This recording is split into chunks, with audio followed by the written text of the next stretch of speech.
Good morning, everyone. Thank you for giving me, on behalf of the Bronx Health Link, an opportunity to discuss this very important issue, which is the role of community in research. I see this as the beginning of a dialogue and discussion aimed at increasing the role of community in research and improving the relationship between academic institutions and the residents. So I couldn't start this presentation without taking a look at a beautiful picture of Albert Einstein. And this quote I thought was quite apropos. If we knew what it was we were doing, it would not be called research, would it? So I thought, this is great. So what I'm going to ask you to do in the next second is to think about what you would wish for in terms of health for the borough. All of you either live or work here, and I want you to think about that. I'm sure that we all want the same thing. We want a community that is healthy, that has access to quality care, that has resources to live well and a long life. So if that's the underlying premise of what we imagine for the Bronx, we're very close to one another. My main issue is to make sure that the community and academic centers work together in the design of public health research, intervention, and policy. Okay. So the next couple of slides are going to give you a sort of walkthrough. So I gave you some really quality shots of the Bronx. There's the Supreme Court, you know, some neighborhoods, and of course a ferocious lion from the Bronx Zoo. In terms of full transparency, let me tell you, I am a lawyer. However, I've not practiced in many, many years. I've worked in activist or organizing roles for the last 32 years, which is beginning to give you an indication of how old I am. So it indicates, however, my ethical inclinations, which are to view the community as an asset. That is that in all the work that I do as an individual and as the executive director of the Bronx Health Link, to quote Simon Blackburn, is to be good in what I do, in how I see the community, and how I relate to others, and what I believe in. So the next couple of slides are going to give you a quick run through of the Bronx Health Link. We're really a very, very small organization. There are 8 of us. Depending on the fiscal crisis, there may be less of us as we go along. We're basically a clearinghouse of healthcare information for providers and consumers. We do referrals, educational workshops. We provide health information and promotion. This is important because it gives you an idea of why research is important to us. We improve community health, or attempt to improve community health, by identifying, organizing, and sharing information with the entire community. We identify emerging community health issues and address gaps in services. We use a collaborative model. Because we're so small, we need to work with others in the community. We share and provide information. We provide technical assistance. We participate in activities and initiatives that promote the health and well-being of the community in the Bronx. So, see, this is a great little picture. It's a kind of relational thing. You can see how we're all doing the work together. Okay. I know all of you have seen this quote before, but it's very important because when you live in the Bronx and you work here, you understand how important this is. That in a borough with such dire poverty, such very difficult health situations and outcomes, we need to keep our eye on the prize. And this is the prize, which is to eventually attain a level of health which is well-being, social and mental and physical. Okay, I'm going to give you a quick rundown of the Bronx because although I know it like the back of my hand, I want to sort of give you a context for this presentation. It's a small borough. It's only a little over a million, 1,000,003 people, although I think this number is wrong because this is 2000 data, and there's always the undercount. In comparison to other boroughs, the Bronx has a very young median age at 31.8. We have a very large Latino community here with 48% of Bronx residents classifying themselves as Latino Hispanic.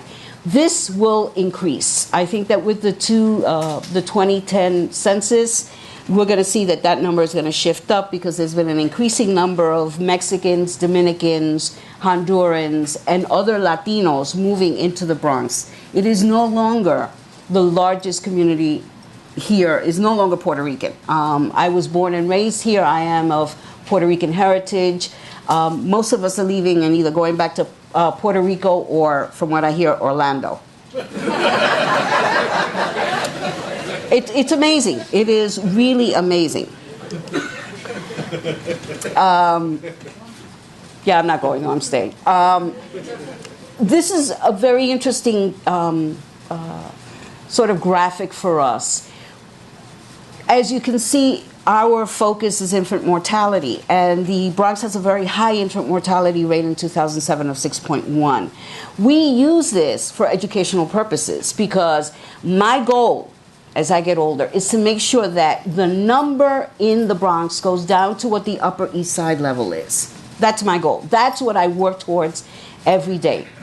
Even when I'm sick and when I go to work and I work long hours, because the goal should be to equalize things so that babies have a better chance at life. We use this diagram in a lot of our policy work and in our data work and in our community organizing.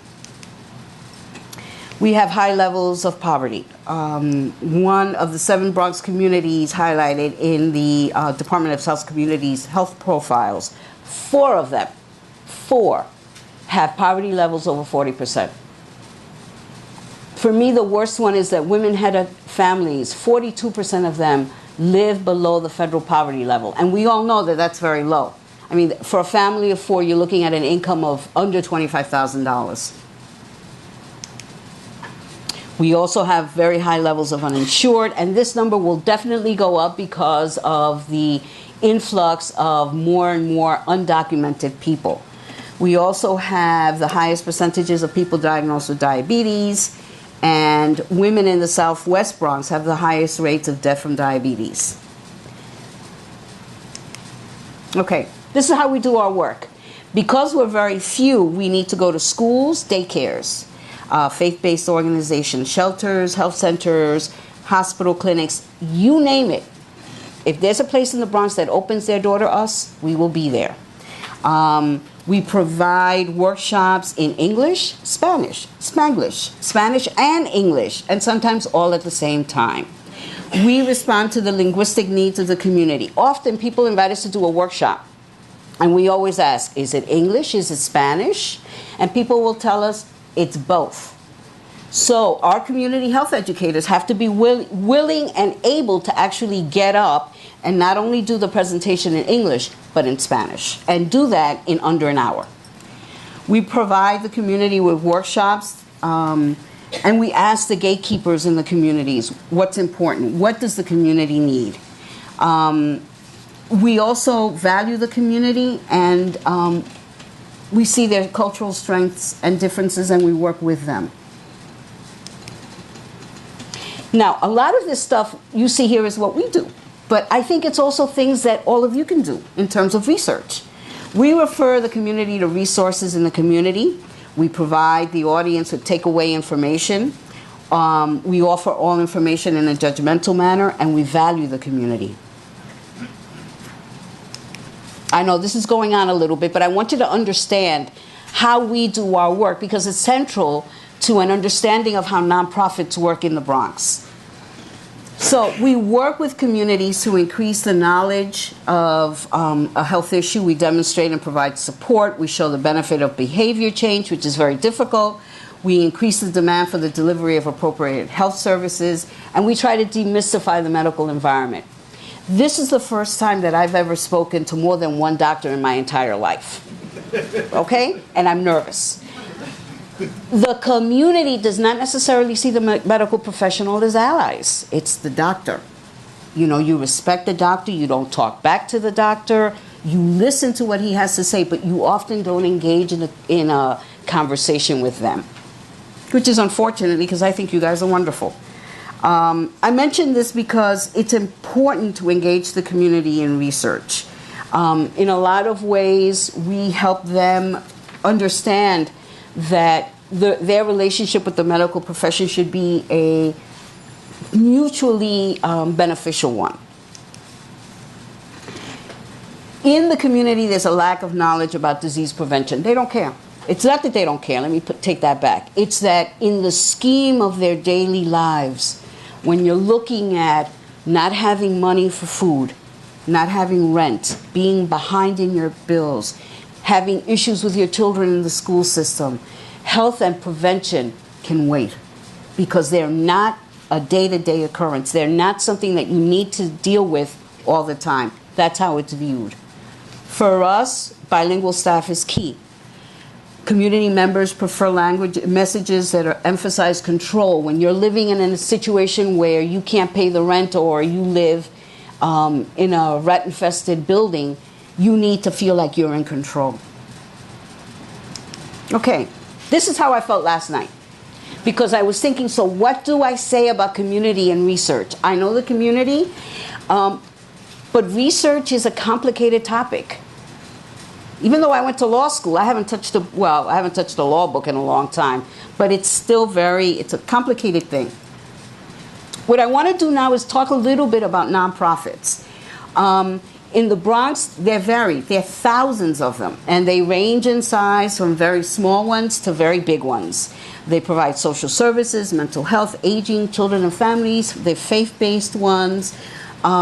They're mom and pop operations out of a church basement, and there are large ones, multi-million-dollar ones like Eastside Settlement, Community Advice Bureau, the Visiting Nurse Service. They're huge. However, all of them are facing issues. The economic downturn has affected all of you, but it affects us really very directly because of limited funding. And as we suffer, the community is also suffering, and we have less resources. We all want data. All of us are looking for data to make the case to local elected officials about what our needs are and what the needs are for the community. They want data. When I go to see a lot of the local elected officials, they want to see the numbers. It's no longer just a viable thing to go in and talk to them and tell them, but the community needs something. They want to see the numbers. It's like, show me the money, and they want us to show them the numbers. There's also been an increasing move towards evaluation. Many nonprofit organizations view evaluation as a sort of double-edged sword. They're afraid of it because heaven knows what you're going to find when you evaluate a program. But most of us have to do it. We're forced to. The Bronx Health Link, we're really very small. We have an under $1 million budget, but I see the importance of research, and we dedicate up to 15% of that budget to research efforts. And we engage in a lot of different things. We do surveys, we do interviews. I do interviews on the bus. We do focus groups. We write reports. We do position papers. We do a regular e-communication where we inform other people of things that are going on. We do program evaluation, and we do community needs assessments. We don't keep any of this research for ourselves. We give it out. We give it out in CDs. We go to a meeting. We give it out then. We want other people to use it as well. Okay. This is not my slide. This is Paloma Hernandez's slide from last year. She said, we lack funding, we lack expertise, we lack resources, time, and partners. None of that has changed in the last year. We know we need to do research. We know we need to engage in partnerships with others to do research. We cannot afford to do it. And she was right. Okay. So I started thinking about, so what exactly is research? What are we talking about? If I was going to stop my mother on the street and I told her, I'm going to give this presentation on research and asked her what is it about, she would have no clue. Research means different things to different people. The community defines it one way. Academic institutions define it another way. There's also a question of who is the research for? Who will benefit from the research? Okay, don't be offended by this slide. I meant it as a way of sort of inspiring some discussion. Okay, this is the community perspective. They're often not clear on what research is being done and why it's being done. They have no clue. Participation is often limited to being a study member. There are very few researchers that live in the community and are of the community, and that affects trust. And there is still a lot of fear and mistrust of research due to past history and trauma. The viewpoint in the community is that academic institutions do research in terms of what is hot. So last year, Paloma engaged in discussions around genetics. And there is a perception that academic institutions do research on topics that are hot. There's also a perception that academics engage in research because it's being funded and there's money. Research also, sort of is motivated by what can be published, but of course there's also that very, very important thing about what will benefit humankind in terms of new knowledge. And this one is key, and we need to start exploring ways so that people understand this one more than the others. Okay, so if we had to do sort of like these little diagrams, someone in an academic institution gets a brilliant idea. You see the guy with the light bulb up there? And it's a very sort of hierarchical structure. Somebody's doing the research, there's the microscope, there's money from funding agencies, you continue to do the research and innovation. And the community, that's how they view academic institutions. The community, and a lot of the people that I work with, want to see a diagram where research involves the community, involves the academic institution, and the results come back so that it becomes a much more cyclical, sort of shared activity. This is very unfortunate, but if you ask some people in the community what their perception is, they will say, we're the guinea pigs. We've been over-researched. I'm not getting involved with any of those studies because I don't want to be a guinea pig. And they also view academics as not caring about the community and only really interested in maintaining their ivory tower. Sorry, but that's how it's viewed. There's historical precedent. There's Tuskegee Institute. There's the mass sterilization of Puerto Rican women without their consent in the 50s and the 60s. And you'd be surprised how many people still remember that. The other question is, who is the community? The community can be individuals. It can be young people, old people, men, women, families, neighborhoods, CBOs, and other service agencies. But I think we need to start talking about really understanding who the community is and working with them. All aspects of the community, and not just people like me who are really the professional elite. I look forward to next year's conference when there are more of the community in the audience. So, how do you engage the community and research as partners? It's very difficult. Many people are involved in community engagement activities like coalitions.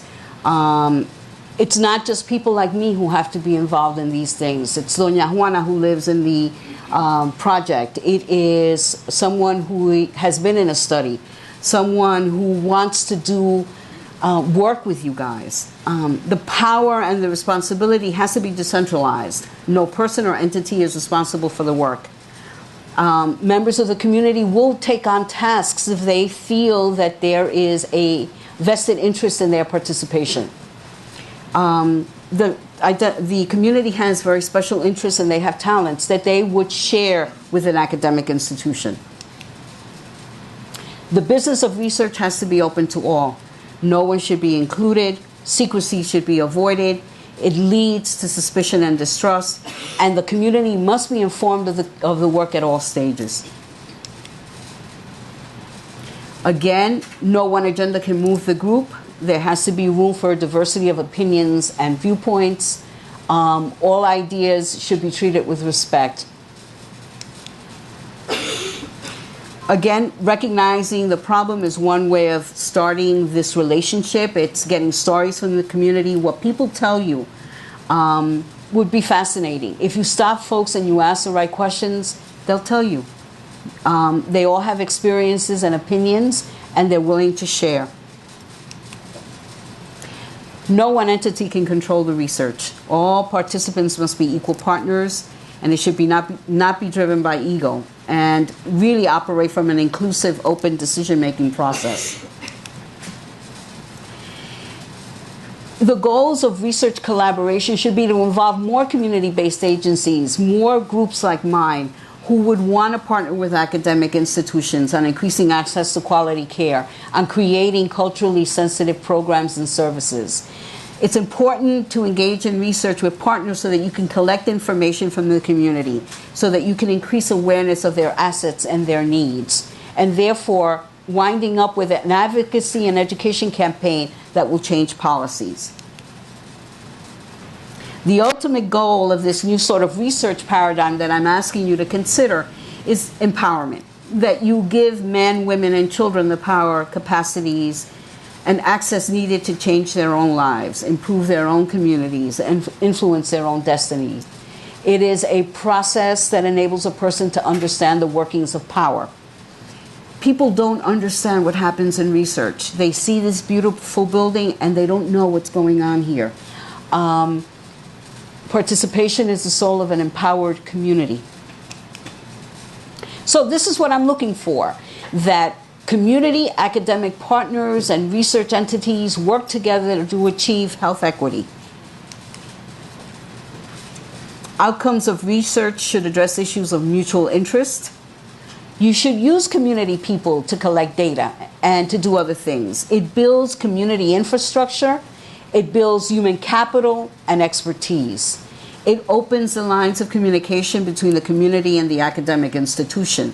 Both learn to listen and learn from one another. Now, this is a key component of a new research paradigm. It's communicating the results of the research to the participants and to the community. I know that all of you aim to publish in peer-reviewed journals. This is one gold standard. What I would posit is that another gold standard is to publish your results in El Diario, El Vocero, the Amsterdam News, the Bronx Press. That way you really increase the number of people who know of the good work that you're doing here.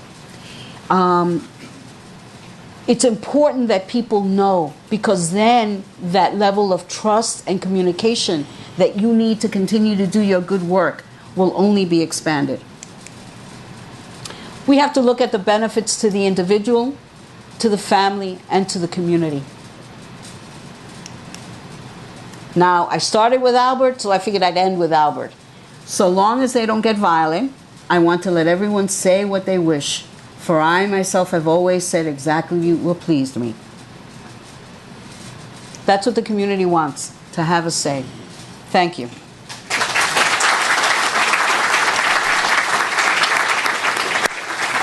Thank you.